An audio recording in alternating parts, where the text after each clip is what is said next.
Saya ingin menyebutkan sesuatu. Alkitab berkata dalam Wahyu 18, ayat 4, keluarlah dari Babel, siapa? Di mana umat Allah? Di gereja atau di Babel? Saya ingin Anda menjawab pertanyaan ini. Menurut Alkitab, di manakah umat Allah? Nah, kemudian siapa yang ada di gereja?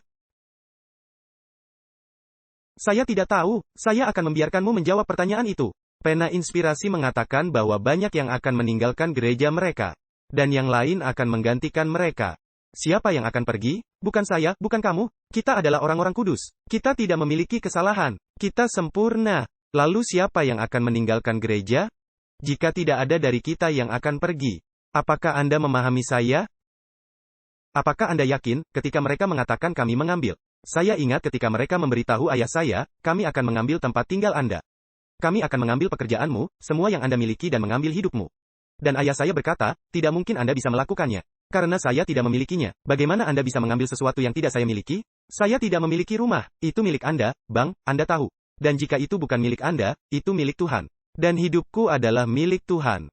Saya tidak memiliki apa-apa. Jadi apapun yang Anda ambil, itu juga bukan milik saya. Jangan ragu untuk mengambilnya.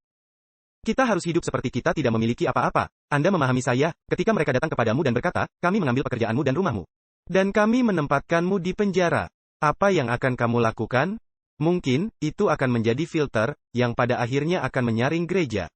Dan mereka yang mengasihi Tuhan lebih dari hidup, akan tetap bertahan dengan harga berapapun, seperti para martir.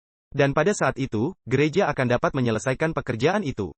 Selama gereja seperti yang ayah saya katakan, jangan mencoba duduk di atas dua perahu. Ketika Anda pergi memancing, karena Anda akan tenggelam. Jangan, dia mencoba untuk mengatakan, Anda tidak bisa bersama dunia dan dengan Kristus pada saat yang sama. Karena Anda orang yang paling menyedihkan. Anda harus memilih apakah bersama dunia atau bersama Kristus. Anda tidak bisa menjadi suam-suam kuku. Anda tidak bisa menjadi panas dan dingin secara bersamaan. Anda harus menjadi panas atau dingin. Dan ngomong-ngomong, Yesus berkata, Aku mempunyai domba lain. Dan mereka tidak ada di kandang domba. Mereka akan mendengar suaraku dan mereka akan datang ke kandang domba. Domba-domba Yesus. Banyak dari mereka tidak ada di gereja. Saya tidak suka menyampaikan pesan ini. Saya tidak menyukainya, tapi jika saya tidak melakukannya, saya bukan pelayan yang baik. Saya tidak sedang membicarakanmu. Saya senang menjadi bagian dari gereja ini. Saya percaya kita memiliki kebenaran. Anda mendengar saya percaya kita memiliki lebih banyak kebenaran daripada gereja lain manapun. Tetapi dari mengetahui hingga melakukannya, bukanlah siapa yang tahu, tetapi siapa yang melakukannya. Apakah Anda memahami saya? Apakah Anda benar-benar memahami saya? Kita berbicara tentang kasih karunia. Sekumpulan omong kosong. Maaf. Anda tahu apa itu kasih karunia? Ketika gereja ini akan sangat mengasihi orang-orang. Sehingga Anda tidak mampu dalam pikiranmu untuk menghakimi siapapun. Ketika dalam pikiranmu, Anda merasa ingin menghakimi atau mengkritik seseorang. Anda akan mengatakan, tidak, karena Tuhan mengasihi orang itu lebih dari hidup. Dia memberikan Yesus untuk orang itu. Saya tidak boleh. Saya harus mengasihi mereka seperti mengasihi diri sendiri. Saya harus mengasihi Tuhan lebih dari hidup itu sendiri. Oleh karena itu, saya akan mengasihi mereka, berdoa untuk mereka, membantu mereka, tidak pernah menghakimi mereka. Jika gereja kita melakukan itu, orang-orang akan datang seperti orang gila ke sini. Dan mereka tidak peduli bahwa Anda memelihara hari Sabat, keadaan orang mati. Mereka akan berkata, saya percaya apapun yang Anda percaya. Saya hanya ingin menjadi bagian darinya. Jika kita memiliki jenis kasih seperti itu di gereja ini, gantinya mengurusi binatang. Kita akan mengurusi kasih karunia. Percayalah, orang akan datang. Apakah Anda memahami saya? Laodikia, Yesus, Alkitab berbicara tentang Laodikia. Dan Laodikia adalah yang terburuk di antara 7 jemaat. Tidak ada satu kata pun yang baik tentang Laodikia. Maksud saya, bacalah di dalam Alkitabmu, jika Anda tidak percaya padaku. Dan saya tidak peduli jika saya dipecat, tidak ada yang akan memecat saya. Saya tahu, saya hanya membuat masalah besar dari itu. Laodikia adalah yang terburuk di antara 7. Tidak ada yang baik. Dan bagian terburuknya bukanlah dia jahat, tapi dia tidak tahu.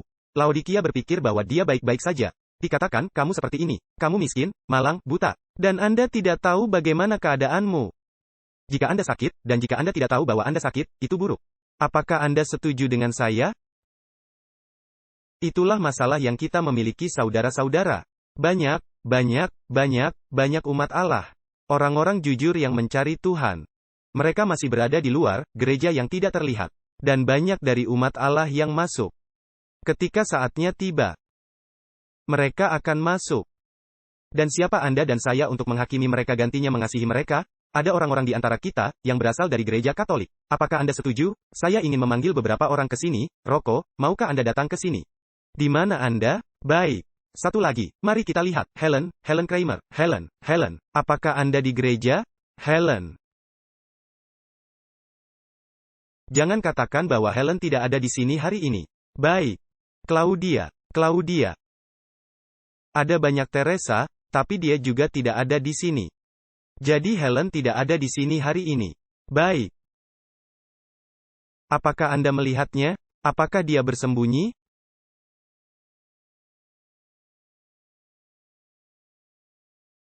Saya akan mulai denganmu. Rocco, tolong ambil mikrofonnya. Apakah Anda lahir di Advent? Tidak. Saya dibesarkan di gereja Katolik. Oh, binatang, ayolah. Saya tidak melihat binatang di sana.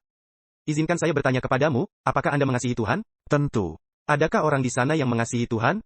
Oh ya, saya tidak berpikir kita mengenal Tuhan seperti yang saya kenal sekarang. Tapi apa yang kita pahami adalah menjadi Tuhan. Ada banyak orang baik di sana, bukan? Oh ya, Ceritakan sedikit tentangnya. Singkat saja, bagaimana itu terjadi? seluruh keluarga saya adalah Katolik sampai hari ini, dan tentu saja, saya berdoa untuk mereka. Tetapi gereja mengajarkan bahwa gereja adalah jalan menuju keselamatan. Bukan Alkitab atau bukan Kristus.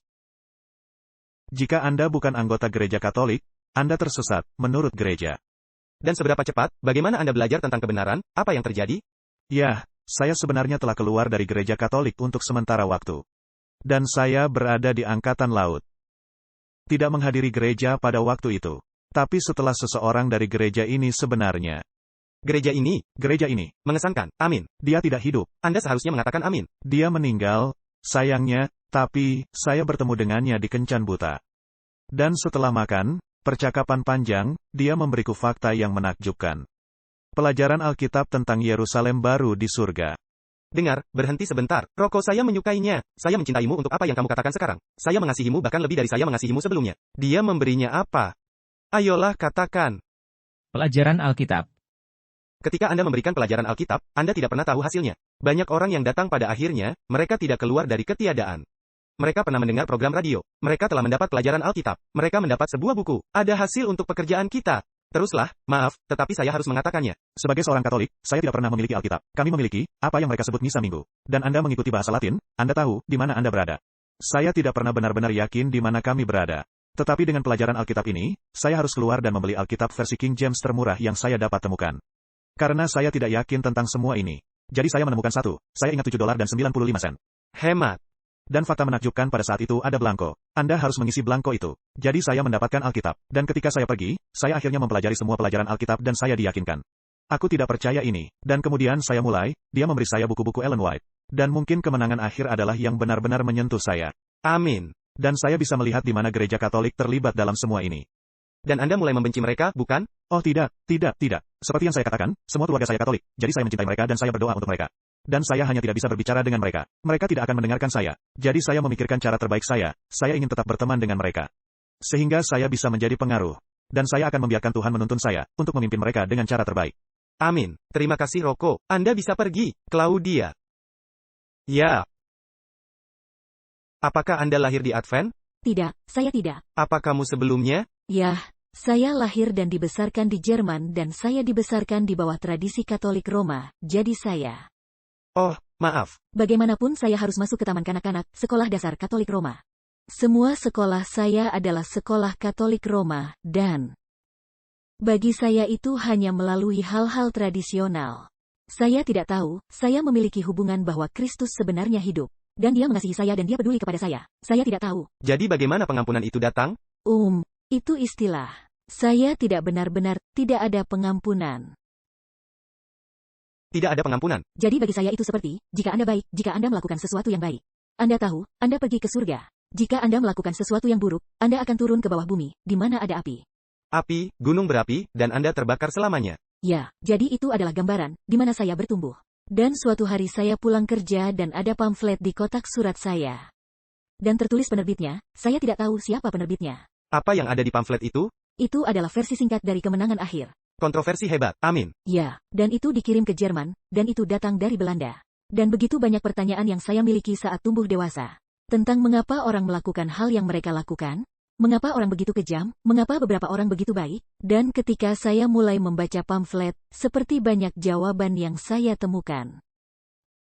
Dan saya menyadari, ini berbeda dari apa yang saya dengar sebelumnya dan apa yang diajarkan kepada saya di masa lalu. Jadi mereka juga membicarakan tentang Sabat. Dan ketika saya datang ke Amerika Serikat, hal pertama yang saya sadari adalah kalendermu terlihat sangat berbeda dari yang ada di Eropa. Itu hal pertama yang saya sadari dan saya katakan. Di Amerika, hari Sabtu adalah hari ke-7. Di Eropa, hari Sabtu adalah hari ke-6. Ini dimulai dengan hari Senin. Dan di sini, setiap kali saya melihat kalender, itu adalah hari Senin di awal. Jadi bacaan yang saya miliki dalam versi ringkas dari kemenangan akhir. Hanya saja, semuanya sesuai, itu masuk akal. Dan, saya baru melihatnya. Apakah Anda membenci gereja Katolik? Tidak. Orangnya? Tidak. Kemudian saya harus membenci ibu saya dan saya tidak membenci ibu saya.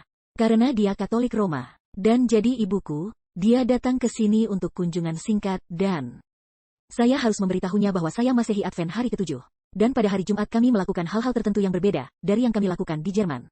Kami tidak keluar. Jadi suamiku punya, masih versi Jerman, buku para nabi dan bapa. Ketika dia pergi ke Jerman. Dan ibu saya membaca buku itu, karena tidak ada TV, tidak ada hiburan lain. Dan setiap pagi dia keluar dari kamar dan dia mengajukan pertanyaan kepada saya. Dan Anda perlu mengerti, ibu saya dibesarkan di sebuah biara. Dan, dia pergi ke sekolah di mana para biarawati benar-benar memukulinya. Dan mereka selalu memukulinya. Dan mereka berkata kepadanya, yang dikasihi Tuhan, dia menghajarnya. Jadi ibu saya, setiap kali dia melihat gereja, dia pergi ke seberang jalan. Itu seperti minyak dan air. Dia tidak ingin ada hubungannya dengan Tuhan, tetapi ketika dia datang ke sini. Dan dia mulai membaca buku Nyonya White dalam versi Jerman. Dia sangat tersentuh olehnya. Dan kemudian saya mengatakan kepadanya apa yang saya pelajari bahwa Tuhan berjanji untuk menyelamatkan Anda dan untuk mengampunimu atas semua dosamu. Dan suatu hari Anda bisa hidup bersamanya selamanya. Dia tidak bisa berbicara selama 2 menit dan hanya menatapku. Dan dia berkata, maksudmu sepanjang hidupku? Saya tidak tahu ini. Dia tidak tahu ini sepanjang hidupnya. Dan sebelum dia kembali ke Jerman, dia dibaptis dan sampai hari ini. Seperti, 13 tahun kemudian, dia masih di gereja. Dan dia berkata, dia sangat senang memiliki gereja. Terima kasih, Claudia. Terima kasih.